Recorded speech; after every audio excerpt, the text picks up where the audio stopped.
Yan, sa lahat po ng mga pasahero, mga driver, konduktor. Sisikapin po natin, asahan po natin.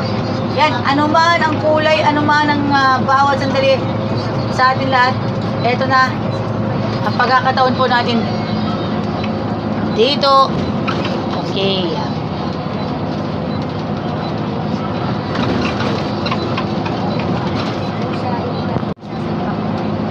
Okay mga kaibigan, dito po LLI Bus 1875 Boms, Cabangon Martin. At huli natin siya nakita sa 7862 nung ako'y nagbo-vlog ng Jackliner Specials regarding sa birthday celebration ni Ma'am Aida Chua. Nakasama ako niyan, kabilang ang inyong lingkod na nakasama po ang inyong lingkod sa biyaheng Cubao Camias. Kaya marahil ay familiar sa inyo. Ito po, passenger check muna tayo mga kaibigan. Para madulas ang kamay ko mga kaibigan, madulas. Okay, thank you. Madulas ang kamay ko dahil nagbablog pa rin ako. Masikip ang storage ng cellphone. Kaya sinatsaga ko most of vlogs LLI at Jack na biyaheng LRT. Most of vlogs na nasa storage biyaheng LRT kadalasan mukhang champion ulit. Si 1850 nasa harap, si 1850 yung sinusundan ni 1875. Kaya makikita po natin na shoutout muna tayo sa G-Kicks. Yan, shoutout tayo sa G-Kicks. Shoutout G-Kicks. At saka sa South Central Luzon Conference, Metro San Pablo District 1. May pinapa-request daw po ang shoutout nga pala sa Coco Media, GMA Public Affairs sa pamamagitan ni Mav Gonzalez, ni Kuya Rafi Tima and Ate Mariz Umali, Kuya Atom Arroyo sa pinakamalaking influensya ko sa mukbang, pero meron ding mukbang in the healthy way. Meron yan. Lala Roque and Atom Arroyo. And of course, Kuya Ivan Myrina. Okay mga kaibigan, ito na tayo. Sa part na palapit po tayo sa dati kong pinapasokang eskwelahan na muntik akong maging alma mater. Ang Marcelino Fule Memorial College.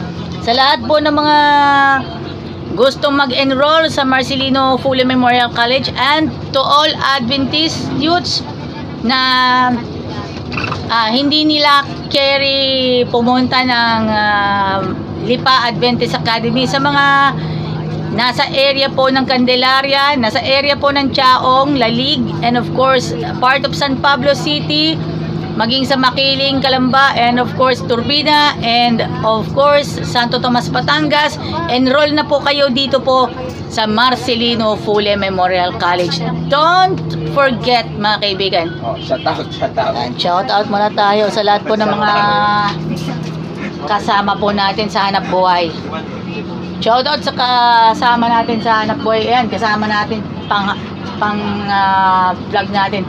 Ito, makikita na po natin na ngayon, enjoy na po tayo ha. Alam na, ito na po ang Marcelino Fule Memorial College. Diyan ako dati nag-aral. Meron ding uniform na gaya-gaya. Para naman si Michael V, no? Parang ika nga, Michael V, si Bitoy. Yes, Michael V as in Bitoy mga kaibigan. Yan po mga kaibigan, hanggang dito na lang po tayo sa ating pagbablog here at the LLI Bus 1875. First time ever nating makakasama sa Season 2. Thank you very much po sa inyong lahat. Pagpalain po tayo ng poong may kapal. At alam naman natin hanggang palengke lang ng Alaminos. Alam na this. Ito na. Ito yung traffic. Ito yung ayun, papasok po sa vicinity ng job fair. Nakasama na ako niyan. Mas maaga pa ako.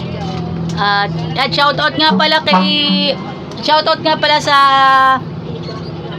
Joey De Leon ng LLI version of Joey De Leon, Jeffrey Zwil Rubio.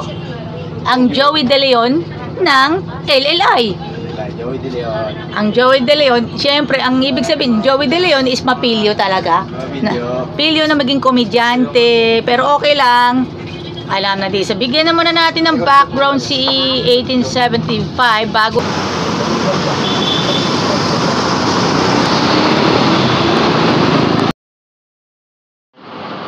Sa lahat ng passengers, 24/7, tuloy pa rin ang biyahe. Sa lahat ng aplikante, conductor, driver, tuloy-tuloy pa rin yan. Ingat guys sa biyahe, mga drivers. Thanks. Hello mga kaibigan, welcome to Boss Bean Fitness Gym located at Yacal Road, Acacia Park Home Subdivision, Barangay Simsim, Calamba, Laguna. Opens daily at 6 a.m. Sarado sila ng 8 p.m. 50 pesos per session, 150 pesos per week, and 500 pesos per month. Ito yung mga gym equipment, mga dumbbells, and of course yung mga pang Heidelin Diaz Ampeg. Yan. Saan pa kayo? Dito po sa Boss Bean Fitness Gym.